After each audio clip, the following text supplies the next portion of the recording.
Good morning all. I'm here to share with you a secret. In fact, a secret recipe that we all would like to have. This took me almost 10 long years to figure this out. And the next few minutes, I plan to share this secret recipe with you. And this recipe is for growing your idea into an innovation. I'm sure all of you out here have good ideas. And what we are going to discuss today is to how to translate these ideas into innovation. I'll keep it very brief and will share with you some practical tips which could help you to translate your own idea to innovation. So that's me out there. So I'm really very excited to be here sharing what I've learned in the last 10 years while coaching about 1,000 plus innovators. In the process, I learned a few tricks of the trade, and that's what I thought I would share with you today. Innovation, honestly, is no rocket science. There are only 3 components to innovation. One is the idea that you have. It should be a very insightful idea. Once you have the idea, you should be able to figure out. If you can figure out these 3 aspects, the idea, the value, and the path to market, then you're all set.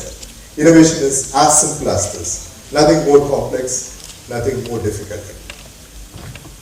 So if it is so easy, we don't see so many innovations around us, don't we? Why is it so? What could be the reason? Think about it. If you have 100 good ideas, maybe at best 2 or 3 manage to become innovations. The other 97 ideas are lost somewhere for some reason or the other. There are a whole bunch of barriers that we have to overcome to make sure that our idea becomes an innovation. And today I'm going to address one of those strongest barriers, which is, guess what? The fear of rejection. The fear of being laughed at. The fear of sharing a crazy idea which people around you would laugh at. So this is the strongest barrier that we need to overcome if you are particular about translating your idea to innovation. Easier said than done, isn't it? How do you overcome this fear? It's so strong, so inherent in all of us. So I recollect my own experience when I tried to do this for the very first time. Typical idea generating session, what we call as a brainstorming session. So I was fresh out of my PhD, had a bag full of ideas, and I was really eager to do something with them. Unfortunately, I happened to sit next to an expert in this brainstorming session. So I thought it is safe to first share the idea with the expert, and if he approves, then I'll go ahead and share it with everybody else. So I did this the first time. The expert said, "Oh, you know what, Shankar? This idea is good. We tried this about 5 years back, and it didn't work for reasons A, B, and C." Okay. First idea getting rejected is okay, no problem. I went back and thought of yet another idea. Again went back to the expert and said, "How about this idea? Do you think this would work?" This is a better idea. This would work. But you know what? They are looking for idea which would cost 100 rupees, and your idea is going to cost nothing less than 1,000. So this is not going to go forward. Believe me guys, 2-3 rejections like this, I went back. I couldn't think of a 4th idea after 3 consecutive rejections by an expert who had spent all his years doing things with many successful ideas to his credit, who is a recognized expert in that area. This could happen to anybody, and this happened to me. I was smart. I thought maybe the next time I shouldn't sit next to this expert, I should go and sit somewhere else. But I realized it's not 2 individuals, the expert and me. It's something happening right inside my head. This is what you see out here, the logical left brain and the creative right brain. Unlike me and the expert, you can't separate these 2 guys. It's there right inside your head. Every time the right brain gives a new idea, the left brain logically analyzes it in a fraction of a second and either approves it or rejects it. And that's the end of the idea. It all happens in a fraction of a second. Before you consciously can intervene into that, the idea is killed already because the left brain doesn't find it logical, so it rejects it. So is there a way to really overcome this kind of an early rejection of a good idea and take it forward? Made me think, is there a way to at least keep this left brain quiet for some time so that I can let my right brain create some good ideas and then I'll be able to take forward? Then, when we ask this person, is it possible to zap the logical brain for some time? Is it possible? Do you think so? Because it's right there inside your head. Can you consciously keep it quiet for some time? Remember, this is a logical brain. So anything illogical, it cannot recognize. It can recognize only logical situations. The moment you post something illogical, it gets zapped, becomes really quiet because it doesn't know what to do. Suppose you want to make this university even more innovative than what it is today. Typically what would you do? You look at the common assumptions. What would a university need? You would say that a university would need some buildings, some good teachers, students, books, and maybe exams. This is a very logical scenario. If you make it illogical, you would ask, what if I don't have buildings? What if I don't have teachers? What if I don't have students? And what if I don't have exams? So this is a totally illogical situation which the left brain, the logical brain cannot understand. You will try to figure out what is this guy trying to do? Why is he going for such a bizarre scenario? This is where the right brain gets into action and says, yeah, so what? If there is no buildings, we can conduct classes out in the park. We can conduct classes online. So we have so many other alternatives. If there are no teachers, so what? We can have some MOOCs. We can have videos of the past classes. We can have seniors teaching juniors. We can even involve some parents to work with the teachers. We can have a lot of other things that we can substitute for teachers. So this is where the right brain becomes really active because it is uninhibited and keeps giving lots and lots of ideas. But look at this, you can always take these ideas, go back to the logical scenario and make it more interesting, make it more innovative. So this is one simple way to zap your left logical brain. By reversing the assumptions and asking what if, a bunch of very bold questions which will challenge the common assumptions. That's when your right brain becomes really, really creative and throws out lots and lots of good ideas. Now that you have started the process, you have to build the momentum. This is where I would love to offer a very simple tool which lets you think in 6 different directions rather than just one direction. This is a tool I call Create. Take anything, any object, any process, anything that you want to innovate. Ask 6 fundamental things. What can I combine? What can I rearrange? What can I enhance? What can I adapt from elsewhere? What can I turn around? What can I eliminate?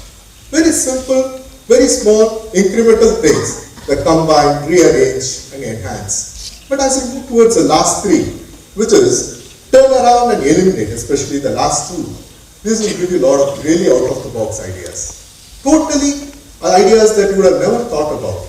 Because turnaround is reversing, eliminate is eliminating something which is right in the heart of what is there out today. So when you do this, you'll be able to think in 6 possible directions and build momentum with lots and lots of ideas from where you started. So a good innovation needs such divergent thinking. Very, very important. When you have lots and lots of ideas, you have a much higher probability of innovating.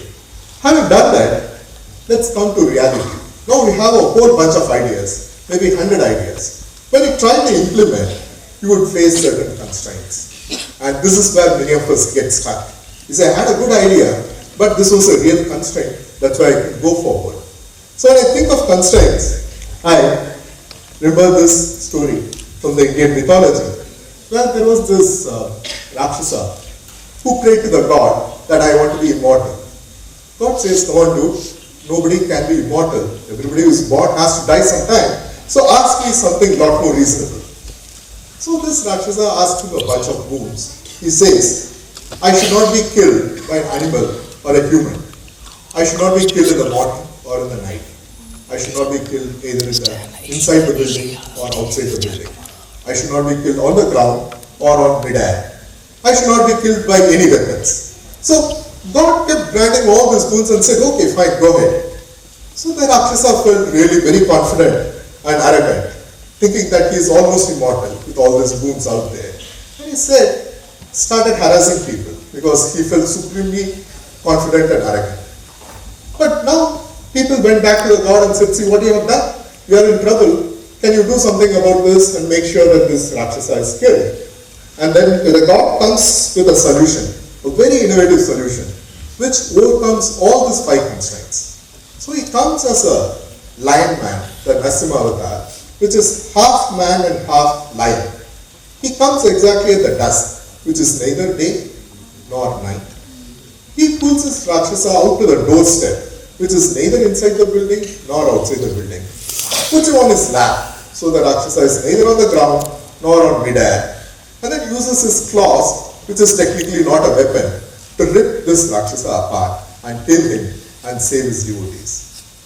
So what we see here is, even though the constraints are very severe, by systematically analyzing it one at a time, it is very much possible to attack any complex problem and come up with an innovative solution. All it needs is recognizing the constraints very early on and systematically factoring them when you work out a solution. Constraints are something not to fear about, but something to plan well in advance. Now, I'd like to wrap up what I said in terms of divergent thinking, building on more ideas and overcoming constraints into a very simple framework which I call as flow, innovation flow. Any idea that you want to work on and you are very serious about translating that idea to innovation, all you have to remember is to take the idea to 3 distinct stages. That's what you see out here, which is focus, leap and orient, and what's next. Focus is all about looking at the opportunity space, gathering those insights and defining the right problem. Leap and orient. Leap is all about letting go your old ideas, creating space for the new ideas to come in, and orienting in such a way that these ideas will work in spite of all the constraints out there. Leap and orient happens together. That's not the end of the story. Next is, what's next? What is the next problem that we should be working on? What are the technologies that are changing? What are the market needs that are changing? And what should be the next problem I should be solving? So, focus, leap and orient, and what's next? If you are able to consciously recognize at what stage you are and use the right tools to take your idea to the next stage, you'll be able to translate not just 3 out of 100 ideas, but every single idea of yours into an innovation. If there is one thing that I want to leave you with today, that is flow, innovation flow. Focus, leap and orient, and what's next? Life can be as simple as this. So here is just what we talked about. We talked about just 3 important things. The need for letting our right brain, giving some freedom to the right brain to pursue those crazy creative ideas, and then using certain divergent thinking tools to build momentum and create more ideas, and then recognizing the constraints early on to make sure that our ideas will work even under constraints. I think if you do this well, I think we have a very interesting time ahead, and I just love to say one thing. Innovation is all about having fun. So have as much fun as possible, and let's make sure that every single idea of ours becomes an innovation. Thank you.